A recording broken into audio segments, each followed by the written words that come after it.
Assalamualaikum, salam sejahtera. Anda sedang menonton Agenda Awani dan sudah tentu bagi permulaan tahun baru ini kami masih lagi melihat kepada andalan tahun 2024 dan sudah tentu juga untuk waktu ini ada sedikit sebanyak refleksi daripada apa yang berlaku dan juga menjadi tumpuan sepanjang tahun 2023. Perlu juga kita beri perhatian kerana impaknya masih lagi terasa untuk tahun baharu tahun 2024. Yang saya maksudkan adalah apa yang berlaku khususnya di bumi Gaza, yang mana kalau diikutkan sejak tercetusnya perang sejak 7 Oktober tahun lepas, hari ini merupakan hari ke-88 dan angka korban masih lagi terus meningkat dengan melebihi 22,000.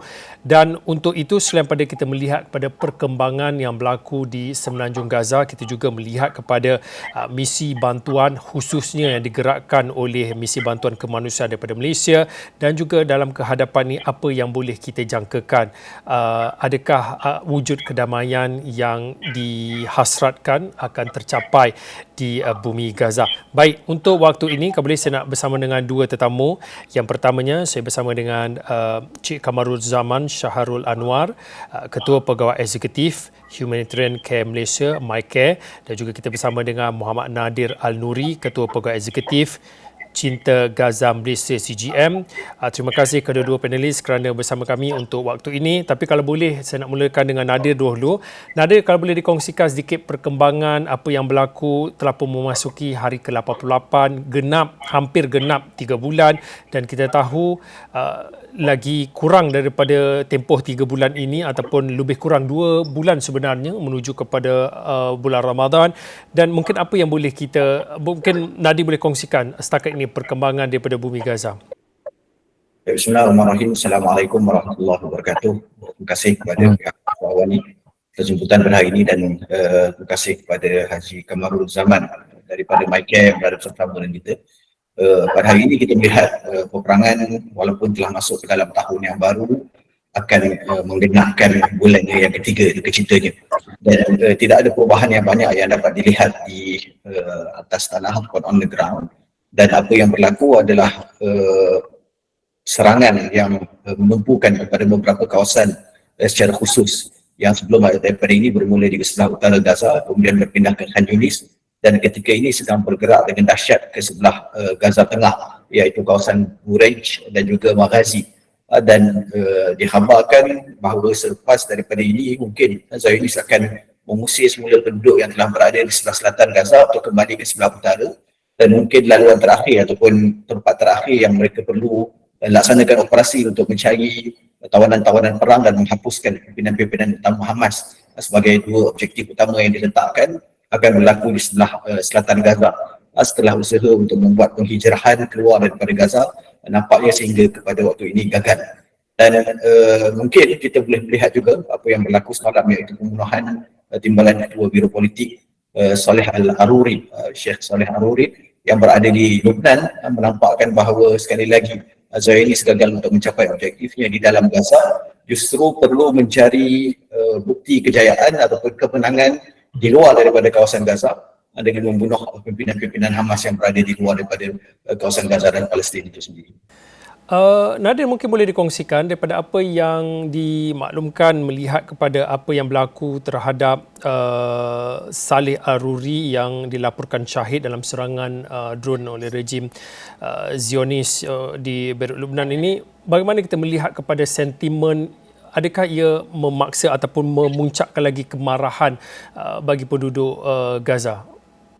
Sebenarnya bila mana berlaku pembunuhan ke atas Syekh Saleh Al-Aruri itu, dia ada perasaan bercampur bau di kalangan penduduk yang berada di bumi Gaza. Pertamanya pastinya mereka merasakan marah dengan tindakan yang dilakukan.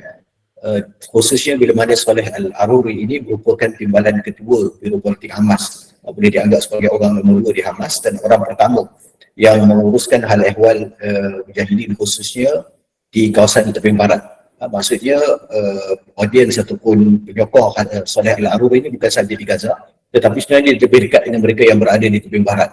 Dan perasaan satu lagi yang kita sebutkan ialah perasaan mereka rasa berpuas hati kerana setelah 88 hari berada di bawah serangan, membuktikan bahawa Gaza tidak boleh ditundukkan, objektif Zionis tidak dapat dicapai, dan ini semua membawa satu andaian bahawa perang akan dihentikan insya-Allah dalam masa yang terdekat, dengan sebab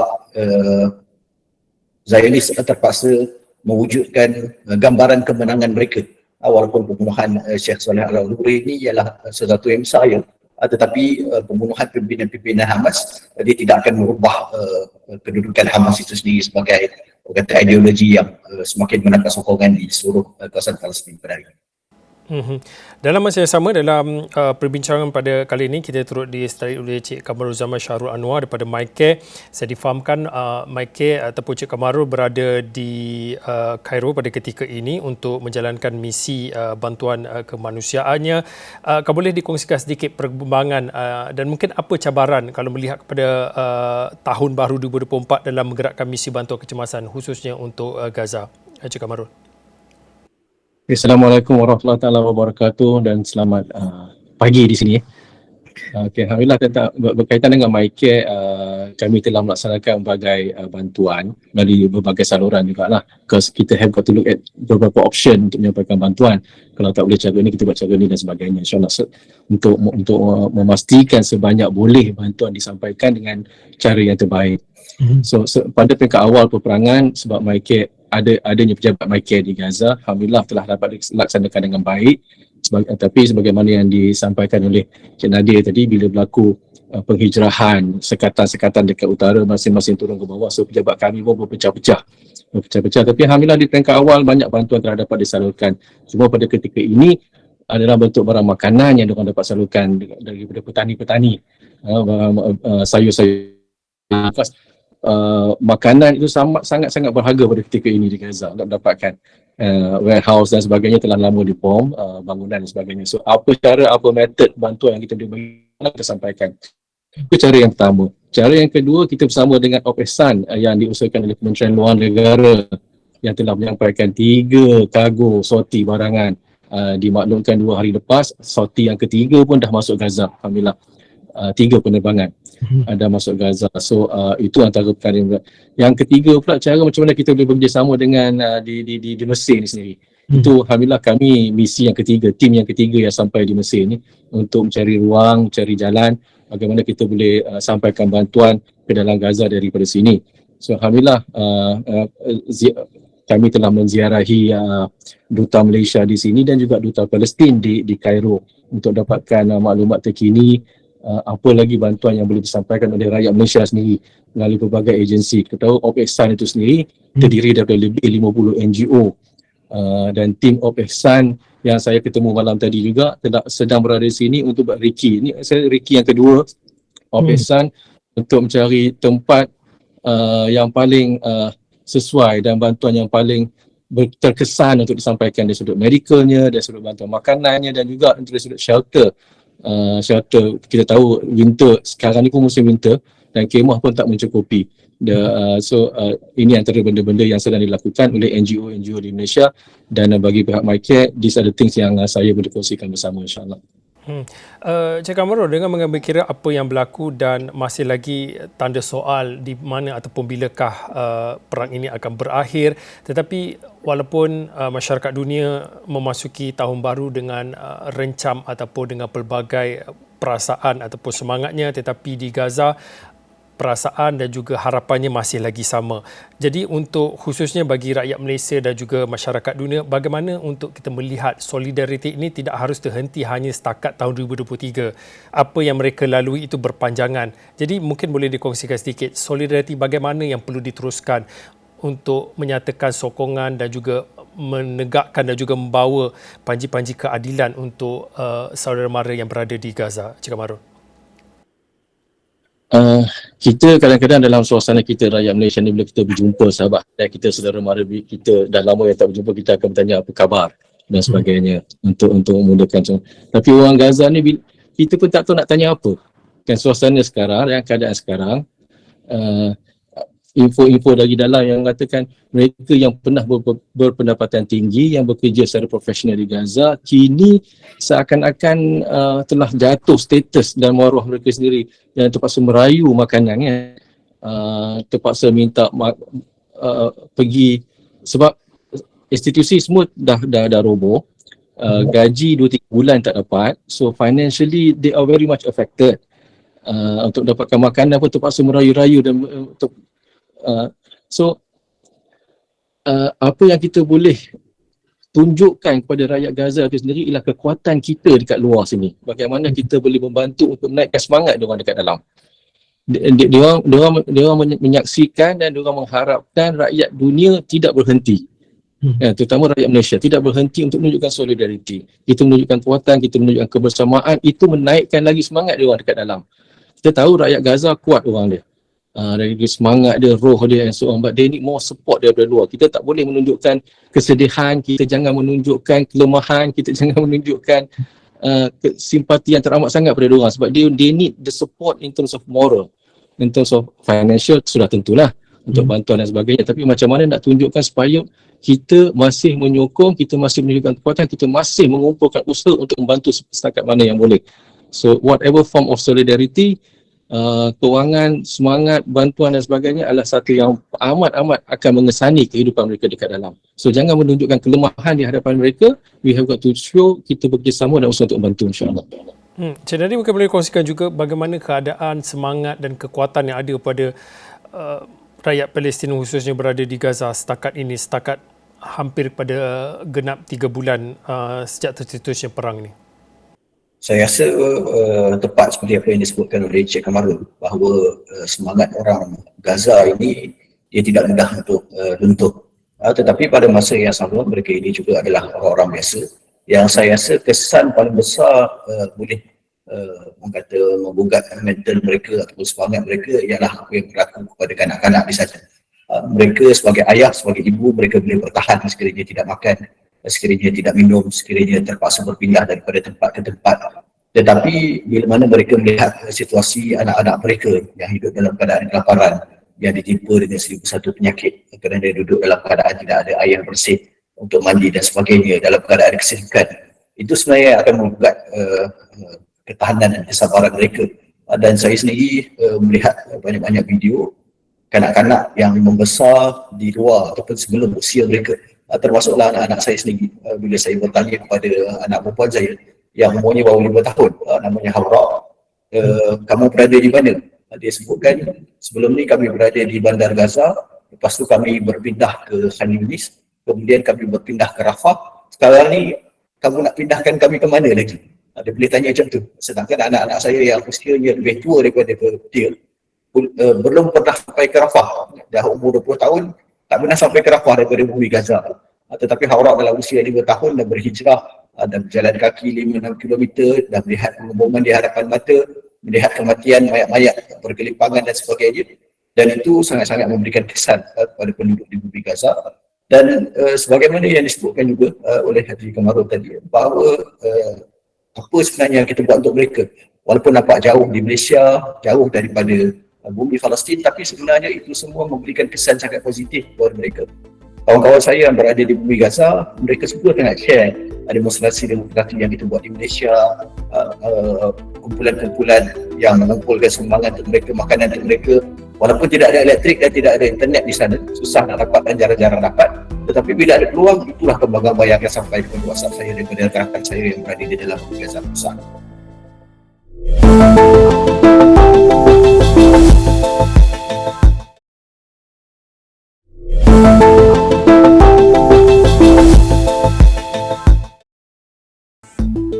Cik Nandi, bercakap tentang gerakan dan juga solidariti yang ada di Malaysia, saya difahamkan nanti akan ada satu gerakan mega ataupun besar-besaran yang akan dilakukan menjelang bulan Februari nanti.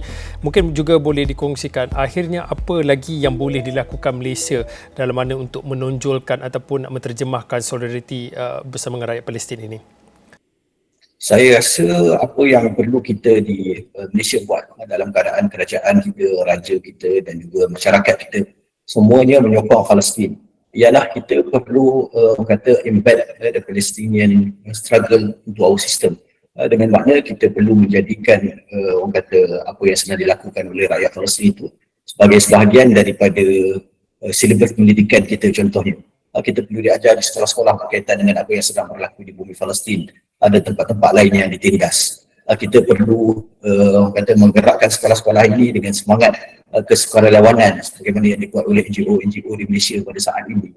Sebab walaupun kita nampak benda itu ada, tetapi secara strukturnya kita sangat jauh nak dibandingkan dengan negara-negara luar. Contohnya kalau berlaku satu-satu isu ataupun insiden di luar negara-negara yang berada di US ataupun yang berada di UK, yang berada di Europe, mereka perlu mengambil masa yang sangat singkat untuk boleh mengumpulkan sumbangan dan menghantarnya ke lokasi-lokasi tersebut. Kita masih orang kata dalam proses pembelajaran. Pengalaman banyak NGO yang dah buat lama, Cipta Gaza Malaysia lebih muda daripada Michael, kawan-kawan kita di MAPIM, di Yayasan Aman, ramai yang dah buat. Dan benda ini perlu distrukturkan supaya ia menjadi satu gerakan yang sehebat negara-negara yang lain. Maksudnya yang pertama, isu Palestin itu sendiri menjadi pendorong kepada kita. Sebab kita alhamdulillah dah merdeka, tetapi wallahualam di masa hadapan kita tak tahu apa yang akan berlaku kepada kita. Dan yang kedua ni semangat kesukarelawanan dan juga semangat untuk membantu negara-negara lain itu perlu diimbed ke dalam jiwa anak-anak muda kita melalui program di sekolah dan sebagainya, supaya setiap kali berlaku isu bukan sahaja di Palestin, kita boleh bergerak untuk membantu dalam tempoh masa yang pendek dan mempunyai semangat yang sama untuk membantu. Mungkin saya perlu sebutkan juga di sini contohnya. Saya rasa lah kalau kami di bidang kemanusiaan, bila kita sebutkan contohnya tentang pelarian-pelarian Rohingya, secara asasnya tidak ada masalah untuk menerima mereka, untuk mereka duduk dalam negara kita, dan saya rasa ramai orang mempunyai perasaan yang sama dan rasa yang sama. Tetapi mungkin isunya adalah isu sikap mereka ataupun isu mereka tidak boleh bersatu dengan budaya kita, berintegrasi dengan budaya kita.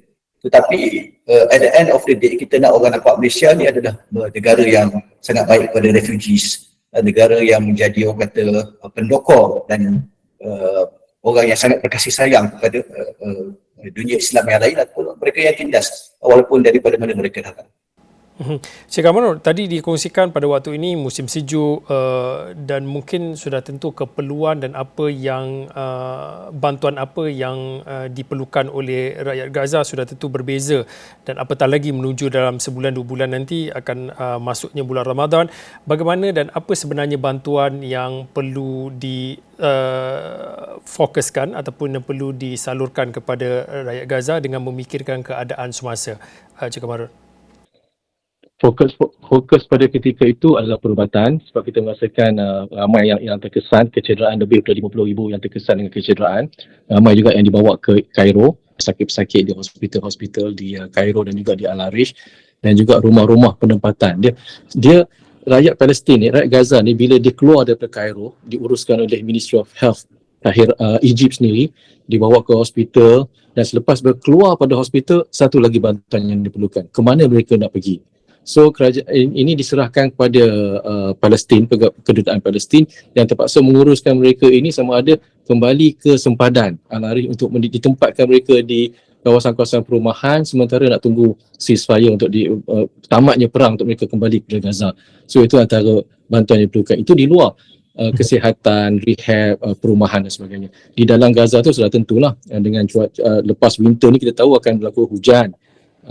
Kan, so perumahan sekarang ni ramai kita tengok masing-masing duduk di runtuhan-runtuhan.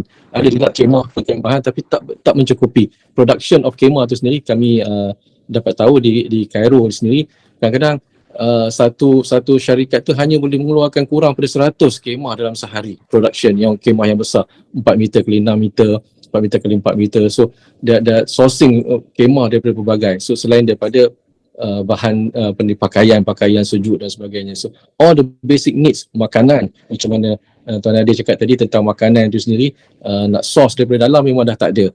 Hanya tempat-tempat pertanian sayur-sayuran itu pun di sempadan-sempadan yang berisiko untuk mereka dapatkan makanan itu sendiri. So dan juga macam mana method untuk disampaikan, how fast can we get things inside. Kita tahu truck pun setakat 100 saja sehari sehingga kini. So sebagaimana kita boleh pressure untuk dapatkan lebih bantuan untuk disampaikan dalam, sebab kebetulan memang banyak shelter, makanan dan kesihatan. Ini adalah three main areas yang saya rasakan yang amat diperlukan pada ketika ini, insyaAllah. Dan mungkin yang terakhir sekali, Encik Kamal boleh kongsikan bagaimana rakyat Malaysia boleh lagi untuk membantu jika mereka masih lagi terus prihatin dan juga solidariti bersama dengan rakyat Palestin. Apa lagi yang, bagaimana mereka boleh lakukan untuk membantu, meringankan beban rakyat yang berada di Palestin? Ya, satu lagi yang bagaimana Nadia cakap tadi kan, kesedaran itu sendiri. We have got to sedarkan, sampaikan, educatekan, info-info yang terkini untuk update selalu, sebab rakyat Malaysia juga ramai yang ingin menyumbang, ramai yang ingin membantu. I think the record of rakyat Malaysia dalam usaha untuk membantu Palestin ni memang terkesan dan memang dapat mendapat pujian ramai daripada orang Palestin itu sendiri, kehadiran rakyat usaha-usaha bantuan Malaysia ke dalam Gaza itu sendiri. So insya-Allah ketahanan rakyat Malaysia juga perlu untuk selalu diperingatkan, untuk selalu disampaikan, because selagi bumi Palestin tidak merdeka, selagi itu keperluan itu wujud. Sama ada bentuk bantuan pendidikan akan datang, pendidikan. Kita tahu bangunan roboh, institusi pendidikan semua roboh, institusi hospital roboh. So usaha untuk membangunkan kembali. Mungkin it will take 5 years or probably 10 years, 10 tahun untuk membangunkan semula, the whole infrastructure dah roboh. Kan, sistem pendidikannya, sistem anak-anak. So of course generasi yang akan datang itu perlu kita jaga, perlu kita bantu untuk meneruskan kehidupan dan untuk meneruskan perjuangan Palestin sehingga mereka merdeka, insya-Allah. Itu antara usaha yang perlu kita didik rakyat Malaysia. Selagi tidak wujudnya kemerdekaan untuk rakyat Palestin, selagi itulah kita perlu membantu dari sudut berbagai cara. So of course dari sudut kewangan itu terutama untuk kita membangunkan kembali bumi Gaza supaya kehidupan itu kembali kepada biasa, bukan hanya bumi Gaza, bumi Palestin sendiri, untuk kehidupan kembali sebagai biasa, dan rakyat mereka terdidik dan dijamin kesehatannya, insya-Allah, untuk membina semula negara selepas kemerdekaan. Sebab kita tahu kalau hilangnya sistem pendidikan, hilang beberapa generasi akan datang. So we have got to help to support, insya-Allah, usaha sebagaimana yang telah kita laksanakan selama ini. Malah mungkin kita perlu lipat gandakan lagi usaha untuk membina dan membantu kerana the whole infrastructure dah collapse as of now. Okay, terakhir sekali untuk Encik Nadim, mungkin juga boleh dikongsikan, walaupun masih lagi cahayanya belum kelihatan di hujung terowong, tetapi kita bercakap tentang solidariti perlu berterusan, dan kalau boleh saya petik pada apa yang disebutkan oleh mantan Perdana Menteri Tun Dr. Mahathir Mohamad, walaupun di Malaysia berbeza pandangan dari segi politik, kaum dan pelbagai latar belakang, tetapi bila datang ataupun bila bercakap tentang soal Palestin, kita semua bersatu. Mungkin pada waktu ini, walaupun kita telah memasuki tahun baru, solidariti tidak harus terhenti. Tahun 2023 perlu diteruskan. Sedikit daripada Nadim untuk melihat kepada, walaupun perang masih lagi belum berakhir, tetapi perlu juga kita fikirkan bagaimana boleh kita bantu dalam soal nak membina semula kehidupan mereka yang berada di Palestin, khususnya di Gaza. Nadim. Saya rasa pertama sekali mungkin kepada NGO kita sebutkan sebelum ini, banyaklah NGO yang bekerjasama untuk membangunkan semula Gaza, dan kita tidak ada masalah untuk NGO yang sudah ada pejabat di sana, kerana kerja-kerja yang kita laksanakan adalah kerja dalam bentuk centralized. Kita aturkan dan kita pastikan misalnya rumah-rumah yang setengah separa mereka yang mendapat kewangan untuk dibina semula rumah-rumah mereka tidak mendapat bantuan daripada pihak kedua dengan jumlah yang sama. Maksudnya tidak bertindak bantuan tersebut. Saya di Cinta Gaza Malaysia, sahabat-sahabat kita di MyCare, rakan-rakan kita NGO lain yang sedang bertapak di sana, mereka sudah ada sistem tersebut dan mereka boleh melaksanakan secara bersama. Tetapi banyak NGO yang lain yang bekerja pada waktu ini untuk Palestin at the moment, ataupun at the spur of the moment, dalam waktu Palestin sangat memerlukan. Sebaiknya kita melalui saluran yang sama ataupun kita melalui sistem dan proses yang sama. Walaupun kita kadang-kadang suka untuk menyalurkan bantuan terus kepada NGO tempatan di sana ataupun individu yang kita kenal di sana. Kaedah itu saya di Cinta Gaza Malaysia dan rakan-rakan tidak galakkan, kerana banyak akan berlaku isu lah di sana. Dan di peringkat kita sebagai rakyat Malaysia, kita sangat yakin dengan kata-kata orang lama-lama kita dulu yang sebutkan bahawa tak kenal maka tak cinta. Sebenarnya kita menyokong isu Palestin ini ketika mana berlaku peperangan sahaja, kerana kita tidak mengenali isu yang sedang berlaku di sana. Kita tidak faham tentang penjajahan yang ada di sana. Kita tidak alert dengan kepungan yang berlaku ke atas Gaza sejak daripada tahun 2006 yang berterusan hatta di luar pada waktu peperangan. Mereka bukan sahaja berdepan dengan isu tidak ada elektrik di waktu peperangan, tetapi pada waktu luar peperangan pun elektrik hanya ada 8 jam sehari. Sahabat-sahabat saya yang berada di Gaza pada hari ini terkandas di Malaysia, ayah mereka, ayahnya saudara Alak yang uruskan kita punya humanitarian relief di bumi Gaza, ayahnya minggu lepas mati kanser kerana tidak boleh dihantar keluar daripada Gaza untuk mendapatkan rawatan. Itu bukan sahaja berlaku pada waktu peperangan, luar pada waktu peperangan ia juga berlaku. 3 hari lepas adiknya pula mati syahid dibom oleh Zionis Israel. Itu juga bukan sesuatu yang hanya waktu peperangan, tetapi di luar pada waktu peperangan juga berlaku setiap bulan ke atas Gaza. Jadi semangat kita kena berterusan, semangat dan sokongan kita tidak boleh bernoktah, tidak boleh bermusim, dan semua itu hanya boleh dicapai sekiranya kita memahami apa yang sedang berlaku di sana, bahawa kita boleh mencintainya dan memastikan solidariti kita tidak putus, insyaAllah. Okey, baik, terima kasih kepada kedua-dua panelis yang berkongsi pandangan dan juga sedikit update perkembangan melihat pada apa yang berlaku di bumi Gaza secara khususnya. Kita bercakap selain pada melihat pada perkembangan perang Palestin dan juga Israel, kita juga melihat kepada bagaimana bantuan dan apa lagi solidariti perlu digerakkan dan juga berterusan walaupun kita telah memasuki tahun baru, tetapi bagi mereka yang berada di sana, mereka masih lagi memerlukan bantuan kita. Terima kasih Encik Kamaruzaman Syahrul Anwar, Ketua Pegawai Eksekutif Humanitarian Care Malaysia MyCare, dan juga Muhammad Nadir Al-Nuri, Ketua Pegawai Eksekutif Cinta Gaza Malaysia CGM. Sekiranya itu saja untuk waktu ini. Agenda awal ni, saya Fauzi Zain, selamat.